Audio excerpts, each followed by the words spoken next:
merci de votre fidélité amis téléspectateurs ñi ngi leen di nuyu di am mbégte nag pour ce premier numéro de la semaine di yaakaar itam ne vous avez passé un bon week-end ñun nag dinañ leen gunge ci suñu programme pour que vous ayez une excellente semaine alors ci biir loolu dinañ ànd ak yéen ci label 221 ci label 221 xam ngeen ko consommer local lañ ciy waxtaanee saa su nekk mu doon loo xamante ne nii njariñ la ci réew mi ndaxte ay ndaw ñoo ci yëngu bu baax a baax alors bu ñu jógee ci label 221 dinañ ñëw ak yéen ci société dinañ waxtaanee tey défaut de manque de formation de certains mécaniciens loolu lañ ci waxtaanee tey waaye tamit sport dinañ ci ànd ak ki nga xamante ne nii mooy Seynabou ñu fas yéene waxtaanee rek Ligue Pro bi wéyal ko ba léegi ak yeneen yoo xamante ne mi ngi ci biir sport bi ci biir week-end bi noonu la ñuy def mbokk yi dem régie tàmbali suñu waxtaan daal di yaatal.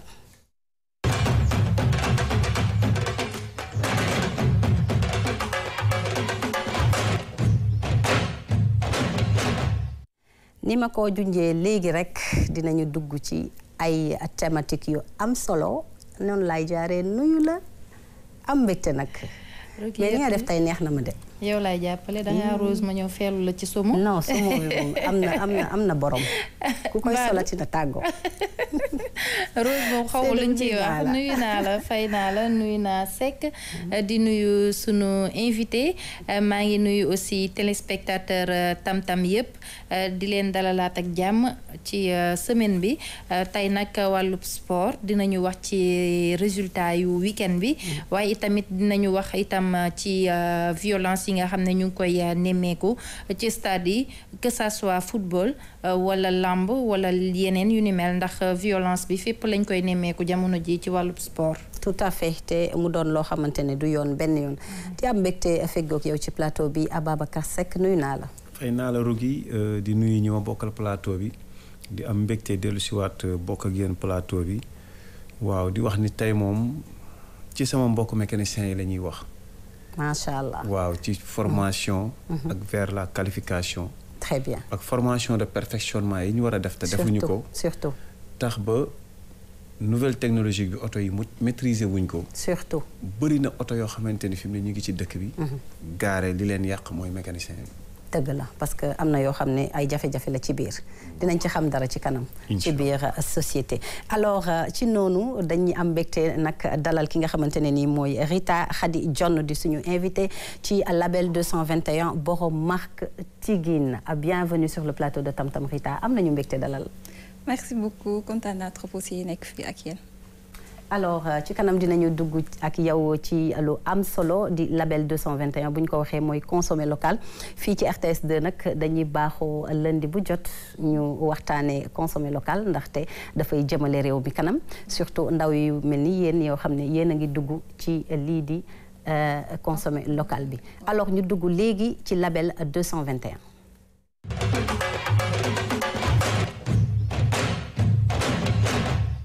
ñu naa ko léegi kii di Rita Khady Dione di bay waaram bu baax ci li nga xam ne rek mooy consommer local waaye made in Sénégal nekk une styliste si on peut dire di defar ay accessoires tamit comme yu ci mel ni ay sac à main ak yooyu Rita tey moom la ñu dalal ci label 221 Rita mën nañu xam Rita mooy kan ak lan mooy jaar-jaaram ba lan moo ko dugal ci li nga xam ne rek mooy entrepreneuriat.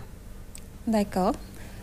maa ngi tudd Rita Khady Dione comme nu nga ko waxee nekk étudiante ak entrepreneur d'accord maa ngi jàngee UCAD Université Cheikh Anta Diop j'ai fait un master là-bas en économie politique négociation commerciale. D'accord. J'ai aussi fait un master en management hydrocarbures Institut Confucius de Dakar. D'accord. Après le bac c'est la lancée marque bi Tigine qui prône la consommation locale. waaw on fait des vêtements des chaussures tout ce qui est local. waaw. xam naa ne moom. ñiy defar ay sac ay dàll. consommation locale bi daal la ñuy promouvoir. lan moo la dugal ban passion moo la dugal si ñaw xam nga mën nga def entrepreneuriat sax mais mënoon nga dem ci beneen lancé mais pourquoi la couture. d'accord au début nekkul woon pour un but commercial. C'était juste une passion, une façon, un style. Genre noonu laa doon solowee. Après les gens disaient que nga xam ne jot nga ko defar. voilà c'est ça. ok. tout le temps ici dañuy apprécier à la longue après on s'est dit pourquoi pas faire de sa passion un truc commercial. Absolument. Ouais. Alors nga dugg si malgré que yow yaa ngi jàng. Est-ce que c'était difficile? Difficile peut-être par moment rek. Mais ça va. Du moment que c'est passionnant, du moment que ça te procure du plaisir, c'est pas si difficile. C'est supportable. Waaw. Alors Seynabou ndaanaan de la ñu am sur le plateau parce que en dehors de ces études voilà de hautes études sax je vais dire machallah ñun dañuy bëgg tout le temps jigéen xale ndaw di entreprendre. Tout à fait. Kon c'est à féliciter c'est à encourager sama jaam la nag tey moom xam naa ne man moom mbaadu kon de am nga soxla moom du yomb te gis naa ne marque bi ci séeréer la ko tuddee lu muy signifier en wolof man sax mënuma koo wax te naturellement Joola ak séeréer moom xam naa ne ci benn plateau may wax mu jël markam tuddee ko ci turu séeréer ba joolaay du ñu mën a xam lan avant tout wax ñu lan lay signifier ba noppi wax ñu li muy signifier ba noppi en wolof. Du moment que dañu nekk local on a voulu jël langue locale sénégalaise moo tax ñu jël tigin genre tig ça veut dire chose benn affaire in ça veut dire nous ko kiiwee ça veut dire un truc qui appartient à tout le monde. Suñu yëf par exemple. Tigees tigof yooyu noonu tigin. Sa yëf sama yëf suñu yëf. C'est ça en gros. macha allah kon mu ngoog ku ko comprendre woon sama genre joolaa gi mel ni man dina ko xam non seulement ça ce début ak jamono ji naka ngay allier les études et le travail bu fekkee ne yaa ngi def études yi ba tey en plus ndax da nga yor sa atelier bopp ndax da nga am ay ouvrier ñu lay ñawal yow loo bëgg rek yow yaa koy dessiner ñoom ñu defar ko wala yow yaay defaral lépp sa bopp. Non ñoom ñooy defar dama am ay tailleur yu may liggéeyal ay cordonnier man du ma liggéey directement affaire bi am na ay tailleur ay cordonnier yu may liggéeyal am na amuma atelier parce que c'est pas un truc physique boutique en ligne la ñu am et que atelier bi c'est chez moi foofu laay liggéeyee waaw. D'accord. Da nga installé wu am ay machines et autres pour sa installation. Mais comment c'était au début fan nga jëlee financement ak yooyu. Comment ça s'est passé naka nga commencé naka nga débuté. C'était par autofinancement. D'accord. waaw au début comme awma woon atelier awma woon machine. J'avais juste des connaissances. D'accord. xam naa quelques tailleurs ci koñ bi. xam naa quelques cordonniers. Je les ai expliqué lu ma bëgg def. Très bien. Après c'était comme ça. Par exemple bu ma solee benn yére ma dem sama waa classe yi ils me disent que li nga sol rafet na bëgg naa si je dis d'accord je te fixe un prix. D'accord. Après ma dem tu me fais une avance ma jënd tissu bi yóbbu si benn tailleur au quartier il me fait la tenue et je te livre le truc. Très bien. waaw. Est-ce que mosoo am jafe-jafe nga commandé nga ne nañ la ñawal lii tey nga dem ñu ñawal la loo xam ne nuroowul ak li nga bëgg. waaw des fois loolu mën na nekk mais comme man je suis exigeante. genre da ngay ñëw maa ngi toog sa wet. Très bien. C'est que. waaw vraiment man damay rafetlu li muy liggéey. Mais aussi dama ci jàngat bu am solo daal. Parce que boo xoolee moom étudiante la. jeexalagul formation. Surtout. Mais mu ngi nekk ci loo xamante ni même bu jeexaloon formation leneen lu mu liggéey tamit. mën na investir ci lii. Tout à fait. beneen affaire mooy lii. yàgg na am boo xoolee dans les pays développés da ngay gis sénégalais bu jóge fii wala sénégalaise dem jàngi Europe. bu jàngee ba wàcc day dem liggéey benn restaurant. dëgg la wala mu liggéey benn liggéeyu ménage. dëgg la fexe ba am moom loo xamante ni dinay fay location dinay fay ay habillement. dëgg la dina mën a couvrir ay besoins. te loolu yëpp. mu ngi malgré mu ngi jàng mais mu ngi liggéey. Surtout. waaw léegi nag il est temps élèves yi tamit. xool ci loolu xam ni ñoom non seulement dañu war a jàng. mais war nañ mën a nekk ci activité boo xamante ni. Tout à fait. du ñu toog di sonal seen parents yi. dëgg la ci yenn besoins yi. dëgg la. waaw ma koy encourager. di wax tamit nañ koy consommer. Surtout. waaw nañ koy consommer surtout nag waa université aussi. waaw xanaa nag clientèle bi war na faa bari. waaw parce que kii université la jógee. donc waa université ñoom ñoo war a nekk les premières yu ko soutenir. Exactement. rawatina élèves. professeurs. étudiants yi ba ci ñiy jaay foofu ak ñëpp. waaw bàyyiwuma kenn. waaw na ñëpp jàpp ci combat bi. war nañ ko mën a soutenir alors yaa ngi ne léegi sur fonds propres xam nañ ne étudiant bourse am la am wala papa et maman li ñu lay jox ngay nangu ci ñoom. di denc xam nga da ngeen a muus nag. da ngeen jël seen bourse def seen poche ñu leen di may ngeen di dajale mbaa du loolu nga dajale nii nag ba daal di def monter sa petite entreprise. On peut dire que loolu. xam naa leen de je vous connais. C'est ça. Alors nga commencé ban tenue nga njëkk a ñaw ak ndax am nga ci satisfaction pas pour yow mais bi nga njëkk a jaay comment ça s'est passé ak ban tissu la woon c'était quel textile c'était quel design tu t'en rappelles? Oui, je me rappelle, j'ai plus la photo, mais c'était pour un ami. Mamadou Lamine. Ok. C'était une chemise en lin. Nous défendons un lin bleu, nuance de bleu le vôtre. Très bien. Il y avait beaucoup de bleu. J'ai plus la photo sur moi, mais c'était une tenue vraiment bizarre. Parce que dans une tenue, ça a un peu pris du temps. Entre-temps, nous livrer comme moussol, affaire big chuck. Donc ça n'avait pas réussi. Maintenant, il fallait modifier la tenue parce qu'on ne pouvait pas perdre ça. Comme le mot c'était autofinancement, la personne elle te fait une avance. Si avance, dessus. Tout à fait. Alors si la tenue c'est pas bien, c'est mort. C'est sûr. Tu dois rembourser ou la défrate. C'est sûr. Comme ça, on a pensé avec ma soeur, parce que mon on a pensé à même chemise bi défrate. Vu que tchèque bi cassé le on a mis des cordons sur les côtés. D'accord. Retroussé la chemise bi ba mu gëna gudd. Très bien. Et ça a fait un modèle top. Voilà. C'était vraiment joli. Parce que quand même esprit créativité bi dafa ñëw fofu. C'était pas cette chemise là du début qu'on voulait faire, mais finalité bi c'était magnifique. C'était magnifique. Da nga am autre chose. Alors entrepreneuriat en tant que jeune et femme nga nekk ci secteur entrepreneuriat naka nga ko gisee? Bah ça va, on s'accroche.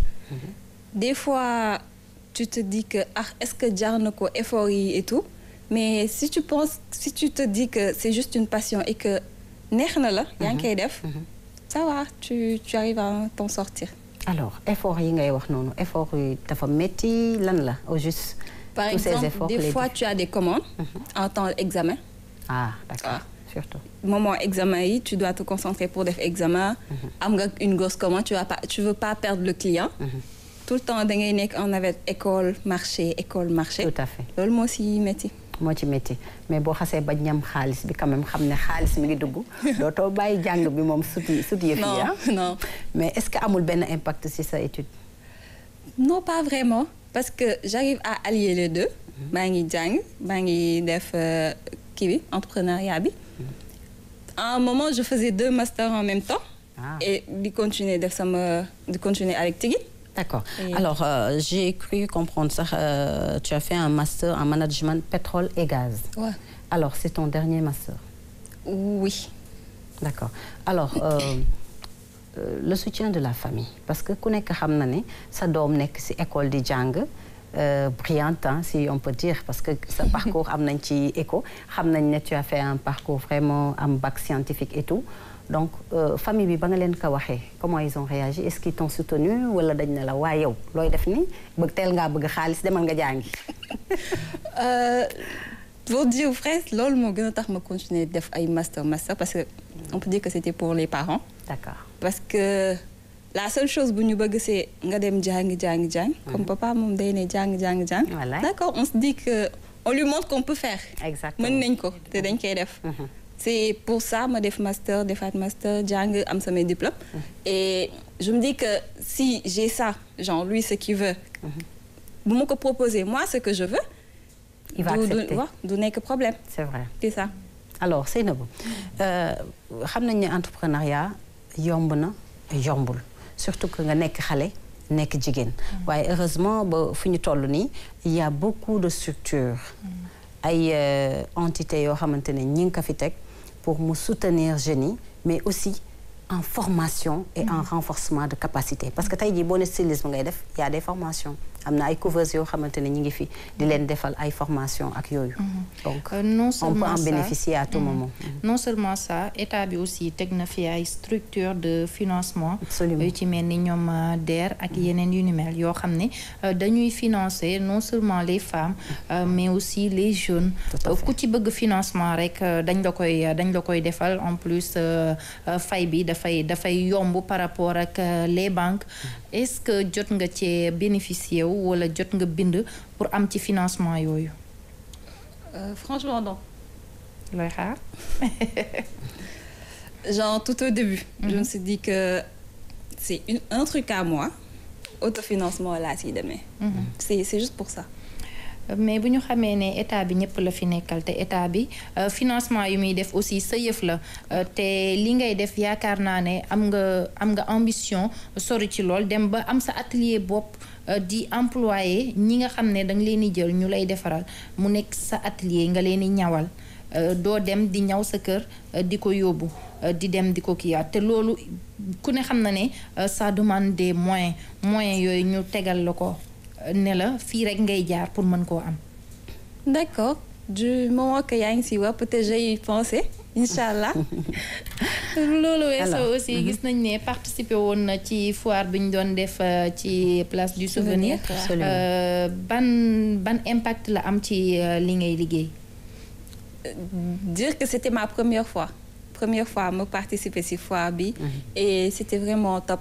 Parce que rencontrer nañ ay nit même bu fekkul partie vente bi mais le fait que ngay rencontrer d'autres entrepreneurs le fait que ngay rencontrer ay promoteurs surtout et y en a ñeneen ñu ñëw ci foire bi ils te proposent de participer à d'autres foires exactement da lay ubbi yeneen porte quoi tout à fait c'était vraiment bien tout à fait alors est-ce que vas-y Seck waaw man moom li ma ci dolli tuuti mooy vraiment moom exemplaire la pour étudiants yëpp parce que étudiante def 2 masters wala 3 en même temps yor occupation bi je pense que doo tal grève amoo jotu nekk ci tali bi di taal ay pneu wala di sànni ay xeer donc kon bu étudiant yëpp xooloon ci yow defe naa ni grève dina fi jeex parce que dinañ nekk ci leneen loo xamante ni seen avantage lay doon nekk avantage yu réew mi que di nekk ci tali bi di taal pneu wala di sànni xeer en tout cas du courage et bravo. Merci beaucoup.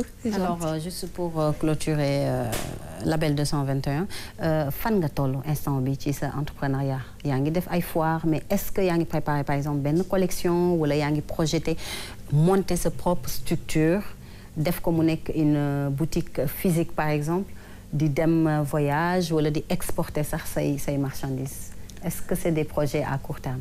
waaw pour le moment ñu ngi ci liggéey. ñu ngi essayer def loolu mettre une boutique physique. Inch'Allah ñu yokk ñaan yi rek je pense que. Inch'Allah ci tànk yooyu waaw macha allah alors ñu ngi lay souhaiter bonne chance. Merci pour la suite. alors duñu def lu dul dem jëli suñu bac dugg ci transport pour waxtaanee li nga xam ne rek mooy formation et perfectionnement ci mécaniciens yi nga xam ne rek ñoo yor suñu oto te oto nag ku ko xam ne nag suñu bakken la yëpp kon ñu dem régi del siwaat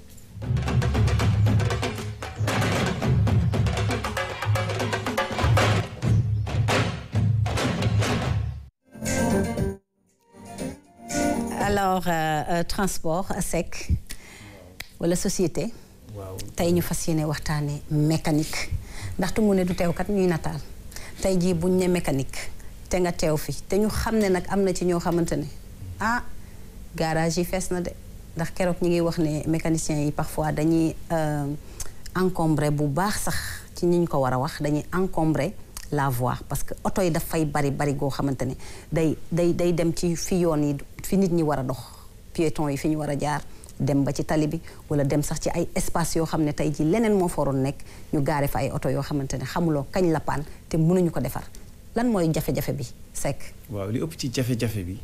mooy dañu amul formation bi ñu war a am. d'accord am na ci ñoo xamante ni nag seen liggéey day bari. mais boo xoolee ñu bari liggéey dëgg te mën li ñuy def oto bi bu ñëwee. bu xëyee ñëw bu ngoonee mu dem. dëgg la du fa yàgg. du fa yàgg borom oto bi sax day soxla oto. maximum 2 jours. dëgg la ou bien nga xam ni mu ngi wut pièce bi amagu ko. mais nag li ci ëpp jamono jii moom dañuy gis ko démonter oto jàmbur. war a defar oto bi au lieu mu defar ko mais da koy yàqaat. ndax xamu ci lu bari. waaw parce que formation de perfectionnement bi mu waroon def. pour maîtriser électronique bi. defu ko surtout te électronique bi du maye dara. waaw amul tâtonner da ngay xam def. xamoo nga yàq. mais lan moo tax par exemple xam nañ ne électronique bari na fi. waaw pourquoi du ma ne sax yow mais am na ci ñoo xamante ne ñu dëgër fit ñoo xam ne boo leen indilee électronique ñu ne mën nañ ko te mënuñu ko. waaw c'est parce que xaalis bi la ñuy bañ mu rëcc leen léegi nag dañuy làmbatu. mën nañoo làmbatu daj. léeg-léeg ñu làmbatu nag. fekk na ñu ngi yàq te oto léegi amatul làmbatu. te xam naa léeg-léeg sax ñu dem woowi ku mel ni Seck ne ko kaay jàppale ma si oto bi. waaw bëri na parce que nag yenn saa yi ñu def ko de. waaw man sax dama koy def parce que am na ci oto yi parce que kenn mënul lépp. dëgg la. am na ci mais nag ku jéem a mën lépp. di nga yàq. dëgg wala nga la am problème dëgg la. léeg-léeg nag nga nekk ci oto boo xamante ni. comme ñu ni kii moo nekk ci Chevrolet. Chevrolet rek lay liggéey. spécialiste la spécialiste parce que dafa mel ni am na si aussi. yow nga yor Chevrolet ay marque la ñu yor. voilà malgré machine diagnostic bi li mu la indiqué topp nga ko mais gisoo panne bi mais taxul nga yàq dara. très bien. nga dem ci kooku. ni ko man de li ma machine bi yëpp wax li ma machine bi indiqué def naa ko. waaye nag gisaguma panne bi mun la non loolu nangam la du indi sax machine. d'accord parce que yàgg na liggéey oto bi. spécialiste la daanaka 20 ans marque boobu rek lay liggéey. dëgg la. léegi nag même moom marque boobu muy liggéey. toujours leneen ñëw ci loo xamante ni lu bees la. dëgg la. moo tax ñu war a perfectionné wu. merci am na ci perfectionnement yoo xamante ni nit ki mën na ko defal boppam. ci machine am ak di jot ay information di informer wu ci net bi. dëgg la. mais am na ci nag loo xamante ni moom foog nga dem école. jàngaat de. jàngaat léegi nag formation yooyu. certains mécaniciens amuñu moyen pour dem def formation. dëgg la mais foofu ñuy remercier état Sénégal. par le biais de 3FPT. d'accord mu ngi defal formation jeunes yi. même bu fekkee mosoo def mécanique sax. boo ñëwee ñu defal la formation. gratuite. très bien waaw man déjà. mois de novembre bi am nañu pare 26 personnes institut Perform te état bi moo fayal ñëpp. très bien te ay mécaniciens lañ. ñu ngi may dégg. dañ bëggoon perfectionné wu am na ñoo xam ne mënuñu woon sax manipuler machine diagnostic. jàngal nañ leen former leen maîtriser nañ ko. te dinañ leen jox en même temps seen diplôme. macha allah waaw bu ñu ci dolli leen ak financement. ngeen jël ñu jël parce que am na ci ñoo xamante ni moom. vraiment maîtriser nañ affaire yi. mais amuñu machine diagnostic. c'est vrai. am ci élèves yoo xamante ni. parce que mooy matériel yi leen di permettre seen liggéey gën a jëm kanam. non machine diagnostic mooy liggéey bi léegi. parce que mécanique ma nga fa mu newoon ba léegi. gannaaw ba nga jàngee mécanique ba mën ko. mën a defar moteur. mën a defar organe mën a defar boîte. léegi nag partie électronique bi. il faut machine diagnostic. da nga koy OBDL da nga koy dugal da nga koy branché ci prise diagnostic bi. mu wan la panne bi. indi référence oto bi yëpp. mu indil la ay code défaut. code défaut yooyu nag moo la naan lii la wala lii la wala lii la. très bien léegi nag machine boobu boo ko amul doo liggéey. kon ci mécanique rek ngay yem. surtout mooy nga defar moteur.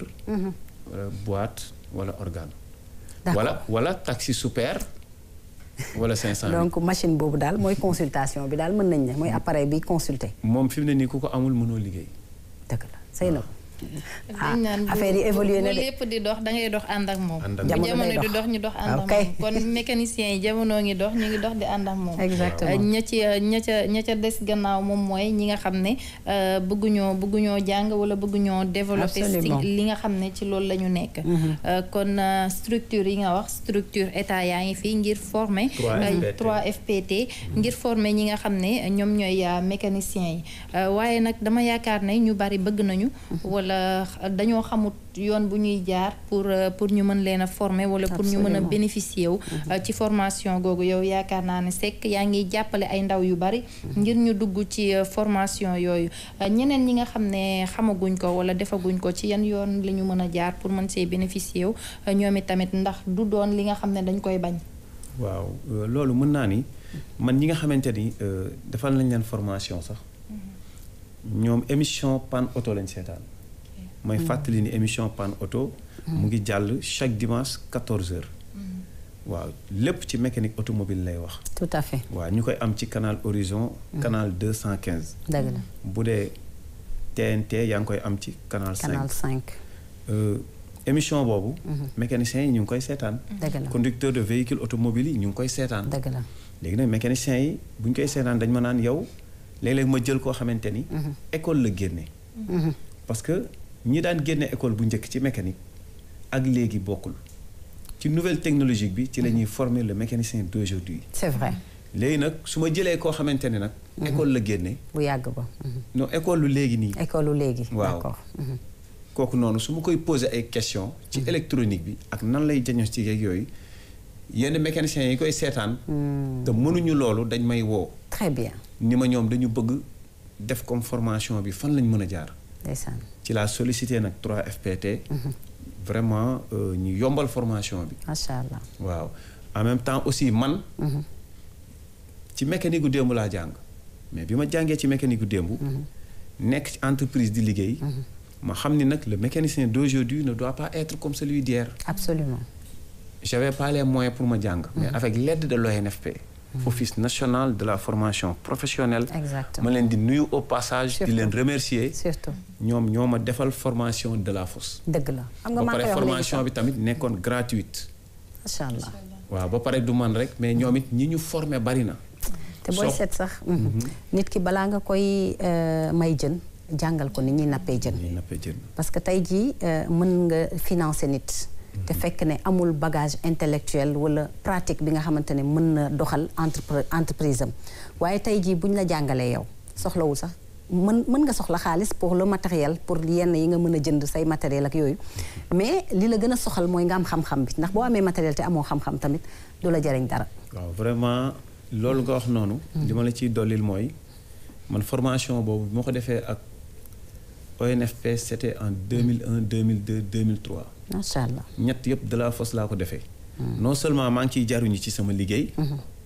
mais 13 ans après c'est ça qui m'a inspiré même de créer l'émission Pan Auto. Pan Auto macha allah te nga doon ci nag macha allah émission boobu moom. gaa yaa ngi ciy gis njariñ bu baax a baax ku dul mécanicien sax ku yor sa oto bopp sax dina am yoo xam ne dootu la umpati ci automobile alors Rita ku ne xam na ne entrepreneuriat ba tey ci la ñu nekk ndax am na ñoo xamante ne ay mécanicien lañu yor seen garage bopp di liggéey di defar ay oto di defar ay moto di defar ay pièces ak ñoom seen mais parfois nga gis ci ñoo xamante ne ni manque de formation wala ñàkk a suivre évolution technologie bi tax na yenn saa yi du ñu mën dara ci sa oto da nga koy yóbbu ñu ne la panne bi lii la réparer loolu fekk panne baa nga feneen 2 semaines après nga dem seeti beneen mécanicien. Sénégal dafa bëri ay métiers yoo xamante ne nit yi duñ ko jàng par formation mais ils apprennent dans le tas. exactement loolu peut-être loolu mooy problème bi. et que comme nu mu wax avec formation 3FPT yooyu noonu. au moins foofu dinañ mën a xam exactement lii la. parce que en général mécanicien et cetera. day nekk ay nit yoo xamante ne ils n'ont pas une formation école. ñu ci bari ils sont formés dans les garages. ñu yóbbu leen ci garage yi ñuy def jàng noonu sur le tas. après noonu la ñuy dem ba nekk mécanicien. exactement moo tax yenn affaires yi da leen di rëcc. da leen di rëcc moo tax nag ku ci mel ni Seck di leen tegte ci yoonu 3FPT ak ONFP ak ñu mel noonu. dina tax ñu mun a perfectionner wu. mais aussi dina tax ñu mun a am xam-xam bi dëgg parce que jàng dans le tas baax na mais tamit xam pratiquement li nga war a def ak fan nga ko war a defee ak naka nga ko war a defee loolu tamit Seck dafa am solo ma bàyyi la rek nga wax ci ñi nga xamante ne par exemple. boo indee sa oto comme ni ma ko waxee léegi ñu ne la panne bi lii la fekk yàlla xam na ne panne bi du loolu ndax gisuñu panne bi ñu jël pièce boobu changé ko nga dem 2 semaines après ngay ressentir même panne boobu noonu lan mooy doon solution bi da ngay changer mécanicien wala da ngay delluwaat ci même mécanicien bi parce que am na ñoo xam ne nag dañoo fidèle de dañuy jël Seck rek ne ci Seck rek laay dem même bu dee Seck satisfaire leen waaw ça dépend am na ci pièce yoo xamante ni mën nga changer pièce bi wax na ni mu la ko waxee. ni la pièce bi moo paan nga changer ko. mais des fois dañuy changer pièce bi ba pare. te du ñu changer li yàq pièce bi. mu ngi mel ni radiateur mu ngi mel ni nga dawal sa oto mu chauffé. dégg naa dëgg de. mu ngi mel ni nga dawal sa oto muy chauffé. nga dem ci mécanicien bi ni ko day chauffé. mu déclassé ko raboté classe bi changer joint de classe. monté taal chauffage bi arrêté. mu baax mais nag lan moo tax mu chauffé. ba muy changer yooyu. fekk mu ngi seen ndox. wala déclencheur bi doxul. léegi nag li indi panne bi boo ko changé wul boo demaatee panne bi mën na créé waat mën nga ni mécanicien bi. mënul. te pourtant nag mën na mais def na faute technique. exactement. mooy bi mu defaree panne bi ba pare. li yàq panne bi da ko waroon defar. d'accord. waaw parce que panne li ci ëpp dina la ko signaler quelque temps avant ngay panne. am na si ñoo xam ne tamit dañuy dem jënd pièce. ñu garanti leen pièce bi.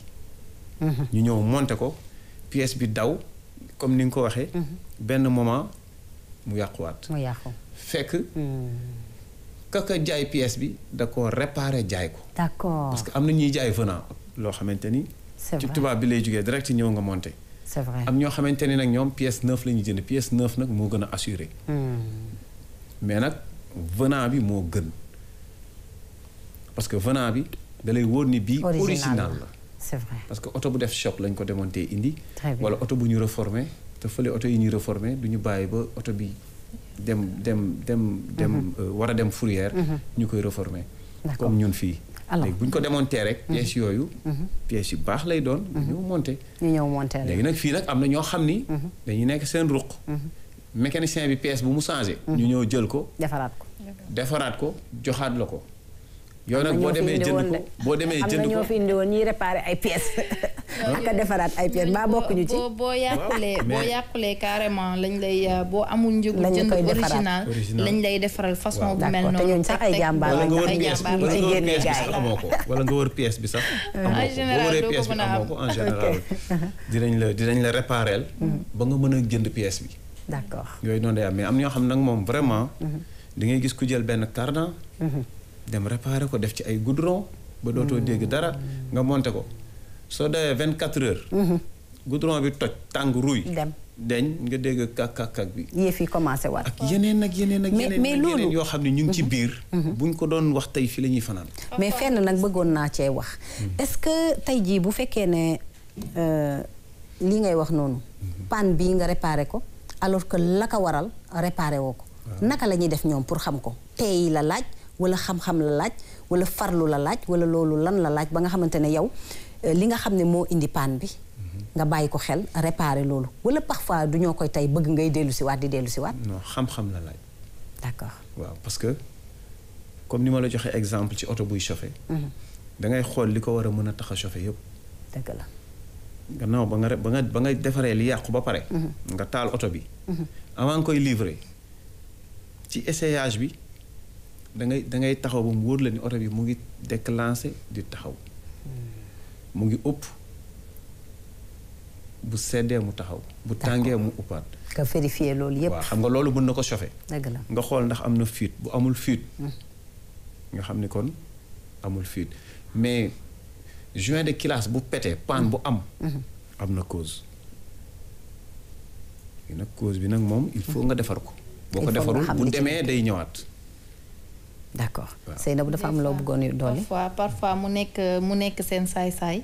ñu defaral la dara xam ne am na beneen paan duñ ko defar de wala duñ la ne am na beneen paan de dañuy bëgg nga dem. nga dellu siwaat léeg-léeg aussi xaalis bi gën a bari. léeg-léeg aussi ñu gis ne parfois mën nañ la ne pièce bi dafa yàqu. original bi lii lay jar. nga génnee xaalisu original bi jox leen. ñu dem defal la contrefaçon ci mécanicien yi. waaw moom. foo dem gaañaa nga fa. dëgg la. waaw foo dem gaañaa nga fa mais nag ñëpp yamuñu. li ñu naan bu ñëpp yamoon am ñu. gedd seen cër. waaw foo dem moom ñu baax ñaa ngi fa. dëgg la ñu bon ñaa ngi fa. mais mécaniciens yi daan jub. ba léegi ñu ngi jub te li ñuy def ñu ngi koy teg ci yoon. dëgg la rawatina nag membre UNAPAS yi. Union nationale des professionnels de l'automobile. dëgg la. foofu moom ña fa bokk ñi ma fa xam ñu bokk fa ñëpp. ñu ngi doxal yoon. ñu ngi doxal yoon. ma leen di nuyu au passage di nuyu suñu président Bamba. di nuyu secrétaire général di nuyu membre UNAPAS yëpp. waaw di leen wax ni daal fi ñu ko teg foofu la. waaw fi ñu ko teg foofu la ki ñu fi dalaloon sax nu mu tudd ñu ngi koy nuyu au passage. waaw Bamba président Bamba. président Bamba. parce que jaaxle mën naa ni. bu jeexul it wàññeeku na lool ci mécanicien yi. dëgg la parce que y a 257. participants yoo xam ni. ñu ngi bokk ñun ñëpp ci groupe WhatsApp boo xam ni ku am paan boo ko fa dugalee sax. ñu dimbale la si. ñëpp jàppale la ci. pièce booy wut tamit boo ko fa dugalee ñëpp jàppale la ci. macha allah am na solo day wane ne rek mbooloo mooy doole te ñëpp a mën kenn. macha allah dañuy dem jëli suñu jingle dellusiwaat dugg ci sport léegi léegi.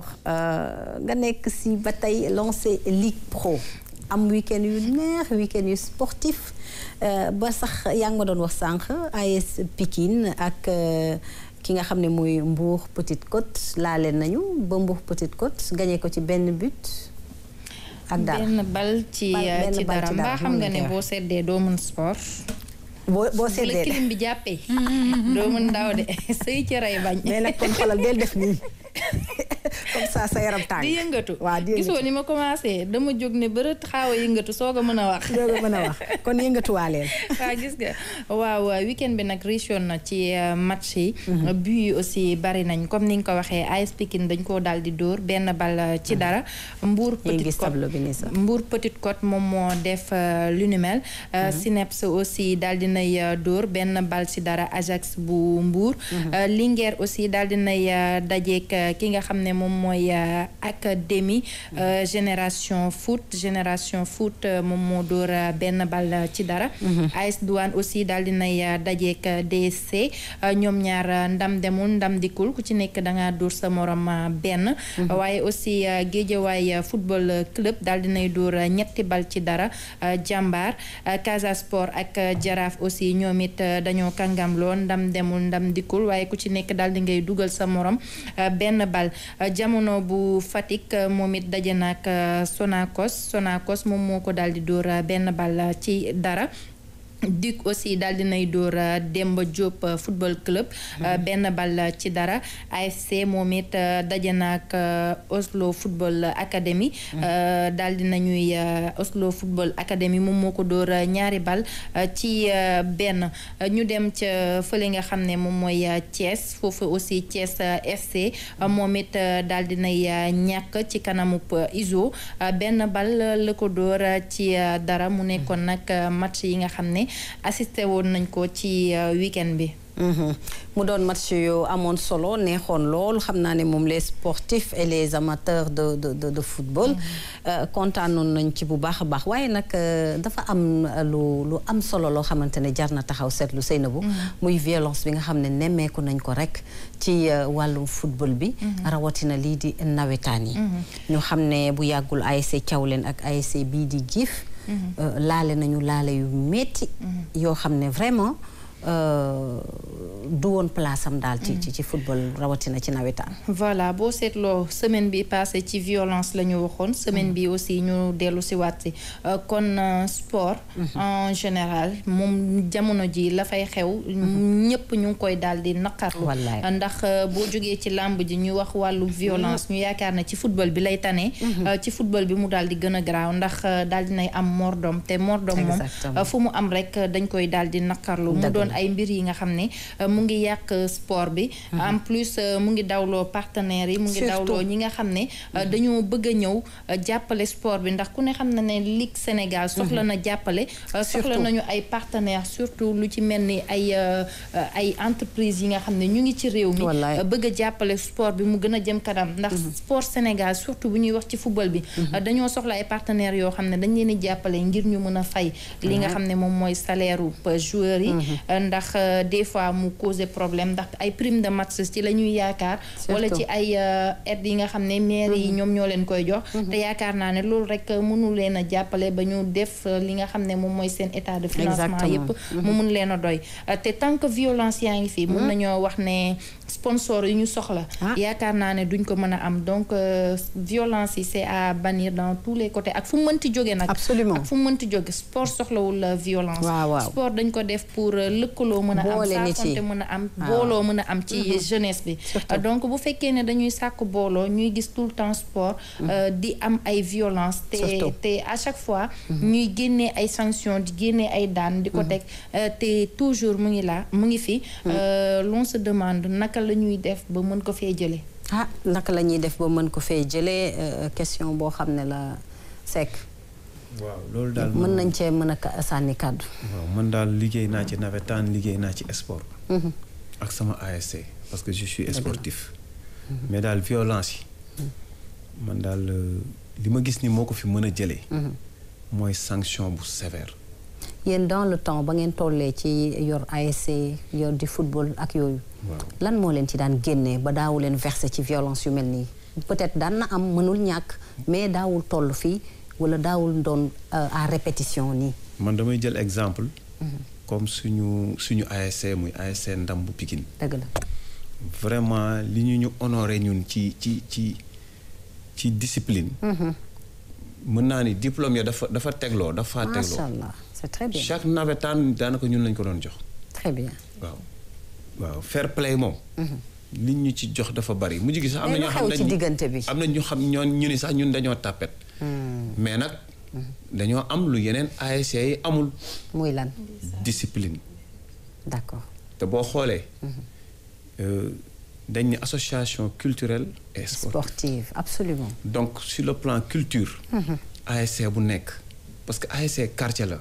oui cette culture sax nag day giifal xol te même sport bi sax day giifal xol ba violence parce que en général sax les grands sportifs seen xol day toj.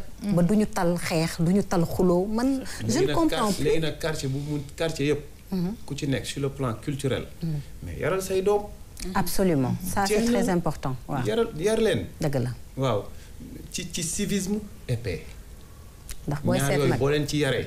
bu ñu demee stade wane ko fa. nit ñi dinañ dem ci jàmm ñibbi ci jàmm. dëgg la de. waaw yar gi daal ci la. te ci discipline. gisagoo benn compétition arts martiaux boo dégg ñu ni am na violence. absolument. mais xoolal fa aar ya jógee. ñan ñoo ko créé woon ba mu egsi fii. ñooñu dañoo am lu kenn amul muy discipline. wallaay ndeysaan. waaw discipline nag moom lu mu génn. du dem. wallaay art martial nag ñoo gën a yaru nag dafa mel ni ci discipline sportive yi. musuma ci gis violence. yaru nanu dal nanu te macha allah bari nañu doole it. war nañ ko dugal nag mooy toj seen xol. war nañ ko dugal nag ci ASC bu nekk. exactement munoo supporter yenn yi munoo supporter kenn jóge fële. ku ne xam na ne buñ la dooree wala ñu mëne sa équipe. sa xol mën naa jóg. mais tant que tojoo sa xol tant que génneewoo lu ci yow. loolu munoo koo supporter en général loolu mooy andi violence. yu ñuy nemmeeku tout le temps. ci stade yi te ñu wax ko du nawetaan kase ñu ngi koy nemmeeku ci yeneen. discipline yëpp que ça soit la ligue ou bien la lutte ñu ngi koy nemmeeku fépp et il faut que ñu jëlee ko fi nga aj équipe bi yaakaaruma ne moom mooy solution ndax mën nga koo aj yàgg dina dellu siwaat nañu essayer di dugalaat ci équipe yi les sages ñuy mën di wax ak xale yi équipe bi il faut ñu am ñi nga xam ne ñoom ñoo leen mag c'est ça ñu bàyyi di ci bàyyi jeunes yi kase parce que il faut mag ñi di leen gunge di leen mën a yaraat di leen mën a da nga daan gis stade bu jotee nawetaan bu jotee mag ya sa koñ ba yëpp dañ daan génn dem seetaani kër yi dañ ko daan tëj parce que ay diggante quartier la wala koñ yoo xam ne dañuy jegante bu dee man fi ma jógee sama ASC ginnaaw raay boo demee moom ak jokkoo dañuy dugalante ginnaaw raay ak jàmmoo dañuy dugalante ay koñ da ngay gis kër gi nekk ginnaaw raay kër gee nekk jàmmoo te ci même koñ la mu nekk ay dëkkandoo yu jege. absolument parfois AS Pikine ak Guédiawaye c'est des exemples de communication yoo xam ne tax nañu ba ñoom ba ñuy daje zéro violence def nañ li ñuy def seen compétition def seen match ku ne dem sa yoon ci jàmm ak salaam te defe naa ne jàmm googu moo war a encadrer fépp fu jeune toog parce que jeunesse dañu am fougue jeunes yi dañuy ku ne xam na ne jeune moom du daw xale du daw mais nag yar gi ak surtout nag prôner peut-être d'autres activités culturelles yoo xam ne nii dina tax esprit d'adversité bi nga xam ne moom la ñu am parce que ñoom daal dañu nekk ay rival trop te loolu nag franchement defe naa ne ci sport ak bépp activité sportive waru cee am. dañuy wax ASC mais S bi la ñu gën a kii. association culturelle bi doo ko si dégg. je pense que bu fekkoon ne que dañu mettre en avant encore plus aspect culturel bi di waxtaan di def ay comme nu nga ko waxee sànq des trucs exactement waaw extra sportif peut-être dina régler quelques affaires aussi partie bu mu wax discipline je me dis que loolu mooy kii manque bu gën a ngandee si truc voilà parce que manque de discipline boobu rek moo leen di pousser à nekk si match yi di def violence di faire et cetera moo fa bari nag parce que gis nga Seck discipline boobu noonu war nañ ci accentuer wu ndax Seynabou dafa wax léegi lu am solo ndax bu njëkk ba mag yi dañ daan impliqué wu ci les activités sportives war nañ ci impliqué wu ba tey mais aussi war nañu ñoom jël les choses en main parce que mag yooyu ñoom ñooy nijaayu xale yi ñoom ñooy pàppu xale yi ñoom ñooy yaayu xale yi ñoom ñooy encadrer xale yi nga xam ne ñooy dem ci sport bi léegi lan moo tax ñoom mënuñu leen a teg ci yoon yar xale yi yiir leen parce que tamit boo bëggee doxal dara il faut que ñi ko yor seen loxo set parce que xale boo ko buggee doxal dara olof danaan xale bu loxoom setee mën a bokk ak i mag mais su fekkee ne tey jii ñoom ñooy relève bi te seen loxo setul chaque jour violence chaque jour defante chaque jour dóorante mais ñooñu fan la ñuy assurer relève. mooy li ma la wax rek. quartier bu nekk moo war a yar ay ndawam. c'est-à-dire avant navétane ngay woote ci quartier bi. di def ay cérémonie di leen sensibiliser. bon man looloo amoon suñu quartier. dëgg la waaw muy nuyu grand Assane Ndiaye au passage. moo yoroon association culturelle bi. dëgg la de. mais ak grand Goñ. waaw bu njëkk ba sax daan am ay regroupement mais ci koñ ba. ñun dañu gisoon chaque samedi ñun demoon nañ ba du ñu génn quartier bi soxlawuñu programme fenn. centre social biir quartier bi. ñoom troupe théâtrale bi. vraiment dañ doon jàngale. surtout jàngale yu am solo. mais boo xoolee chaque samedi dinañ tànt koñ bi. léeg-léeg entrée 100 francs lay doon. dëgg la non seulement équipe bi dina am xaalis mais ñun bu ñu duggee dinañ ñu jàngal loo xamante ne bu ñu demee stade. c'est vrai kenn du def violence. c'est vrai. koñ yi sax kenn du fa def violence. asamaan ci quartier yi. dëgg la ba pare centre social ba amoon bibliothèque ñuy dem di def lecture. wallaay activité yooyu rek déjà c'est quelque chose. ay kermesse. yoo xamante ni vraiment li ñu fa doon jàngale daal. bokk na ci li ñu gën a dimbali ñun. macha allah ci violence. mais nag loolu dafa jot. ASC yi. bàyyi ko xel. seen association culturelle yi. nañuy bu ñu dem rek compétition ci nawetaan bi mais nañuy organiser affaire yi ci biir koñ bi. di sensibiliser xale yi. li ci nekk ci biir te ku defati violence. peine bi gën a tuuti. nañ la aj 5 ans parce que boo dee gis say morom ñuy fubal waaw. boo dee gis say morom ñuy fubal sanction yi moom il faut ñu bàyyi ko xel sec macha allah parce que bu dem ba yóbbu bakkanu nit keñ. dafa jar yenn sanction dëgg la moom. lu jar a bàyyi xel la. alors def naa ni suñuy waxtu bi ñu cëraloon jeex na Nabou. dama lay bàyyi rek nga tàggatoo. tàggatoo bu dul tàggatoo alors yow dinaa la bàyyi après nga joxe sa mot de la fin ñu revenir un peu def rétrospective ci li nga xam ne waxtaane nañ ko fi rapidement. mu nekkoon nag li ñu fi andi woon mu am solo tey di ñaax rek ñu bañ a yàq sport bi ñu bañ a yàq football bi nga xam ne ñu koy dund passion lañ ciy am bu ñuy seetaan bu ñu koy dund dara dootu leen neex. lu dul toog xaar victoire. te ñu dugalaat ci mag ñi ñu fexe ba violence bi jóge fi parce que mag ñi looloo leen di dàq ci stade te dafa neexoon football daal di am. quartier bi yëpp daal di génn mag ñi xale yi ñëpp dem seetaanandoo que ça soit nga andi victoire wala nga am défaite lépp dañ koy léegi mag yi dañuy tëju mu doon bànneex di daw grenade ak xeer voilà mu ngi noonu kon nag lii la ñu andi woon tey ci wàllu sport ma profité waale rek jaajëfal ki nga xam ne moom moo ma solal tey muy Siva collection madame Mao Cissé Asi Gaye di ko jaajëfal bu baax fan yi nag bàyyiwuma benn yoon macha allah numéro am di 77 874 37 98 77 874 37 98 merci beaucoup madame Cissé. macha allah Seck Ndanda. waaw jërëjëf tey moom li may tëje moom. waaw mooy sama cadreur yi. waaw ak sama réalisateur ma leen di jaajëfal. kenn du ñoom. waaw rawatina nag. Massaer Thiaw. dëgg la waaw moom sama cadreur la. macha allah mais mooy sama réalisateur tamit. nga ni. émission bu ma tourné ci panne oto. ndeysaan moo may placé. teg la si yoon moo may wax ni may def moo may teg ci. macha allah seen jikko la. waaw ma koy remercier au passage. dëgg la waaw di ko ñaanal ca kaw ca kanam. ak ñi muy liggéeyandool ñëpp. macha allah merci beaucoup alors Rita c'était un plaisir ñu am la si plateau Tam Tam xam ne ndaw nga nekk ci yoonu entrepreneuriat commencé nga nag tàmbali nga waaye yoon bi nag ce sera pas facile. mais est-ce que rek rapidement jàng bi noo ko nar a def da nga nar a continuer ci jàng bi wala entrepreneuriat bi wala les deux à la fois. Les deux à la fois parce que j'ai fini presque. D'accord. Il me reste juste le mémoire à faire. D'accord. Pour mon master.